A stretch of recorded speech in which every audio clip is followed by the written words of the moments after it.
Good afternoon, Dunkirk and Fredonia listeners, and welcome to News at Noon.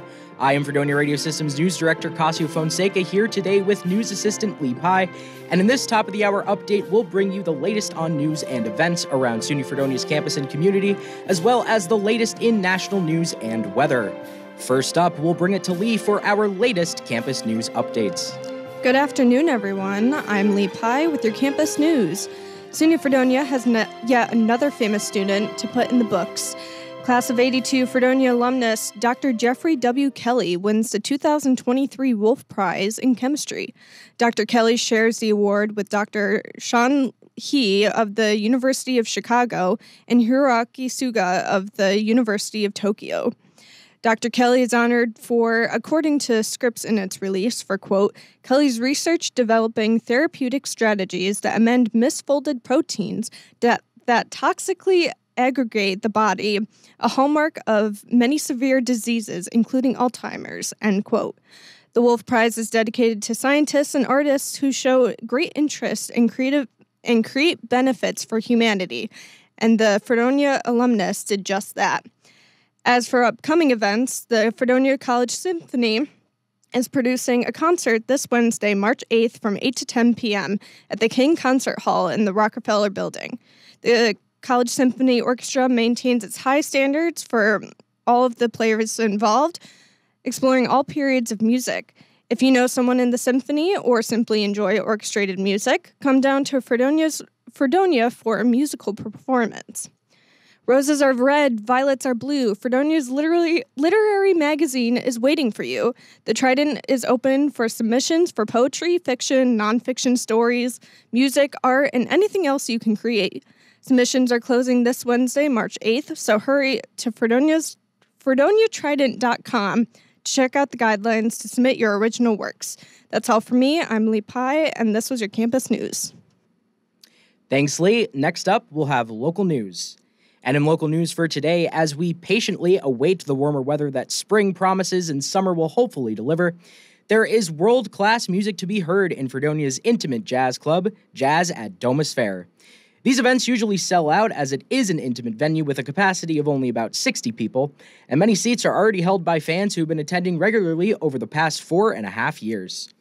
The reputation for quality entertainment, the range of styles presented, and the variety of acclaimed guests keeps the series fresh and surprising. None of the events are the same, said Carl Bolter, president of the Fredonia Jazz Society. The audience has come to trust that the music is going to be fun and amazing, regardless of who is performing. I believe this is a music series that any major city would be excited to have, and we have it right here in Fredonia.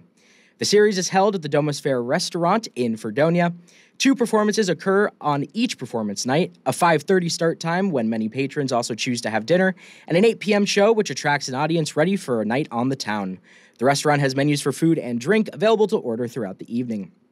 Jazz at Domus Fair is a concert series in a club setting. Tickets may be ordered for a single event or as a package of 2 for your choice. When ordering tickets, you'll decide which show you want to attend, the 5:30 or the 8 p.m., and you may request your seating preferences. Seats are assigned in advance so everyone gets a good seat.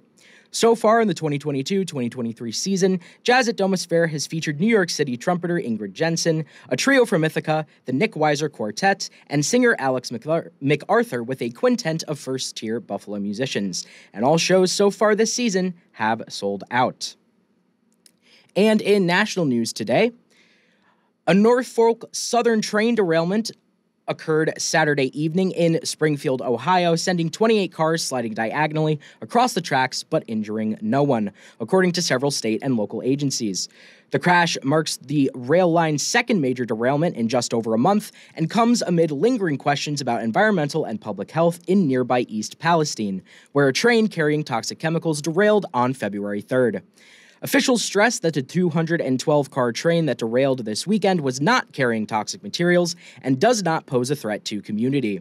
Both the Clark County Emergency Management Agency and the Ohio Environmental Protection Agency examined the site and deemed it safe. There is no risk to the public, said Norfolk Southern spokesperson Connor Spielmaker on Twitter. We're looking at clean air, clean soil, and clean water, said Clark County Health Commissioner Charles Patterson in a Sunday press conference. There have been multiple sweeps by multiple teams.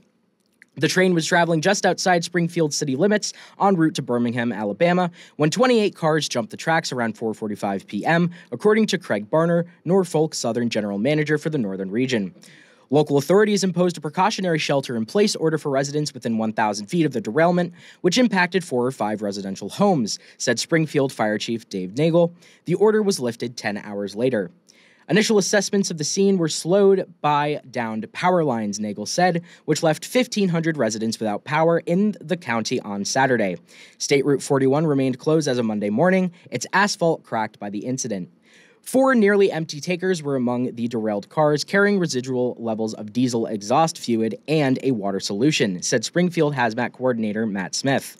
The Ohio Emergency Management Agency described the materials as common industrial products shipped via railroad.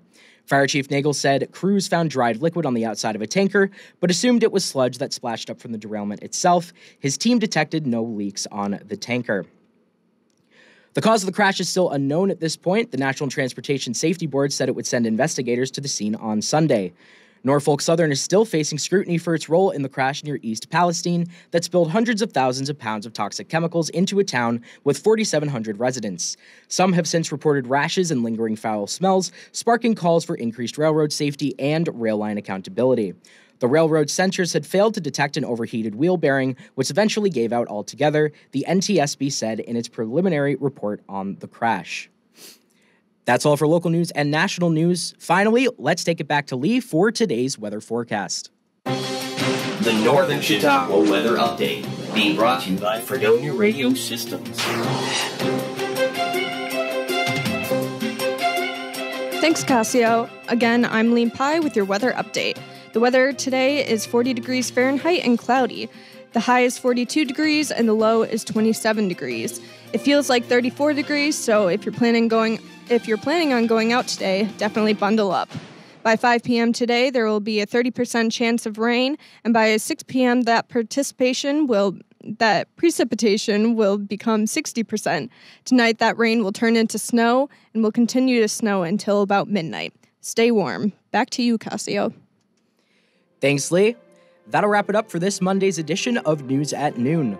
Local and national news for this broadcast were prepared and read by Cascio Fonseca, while campus news and weather were prepared and read by Lee Pye. Board operation for this show was done by Alex Erwin. Join us again on Wednesday for some more top-of-the-hour news and updates. Take care now.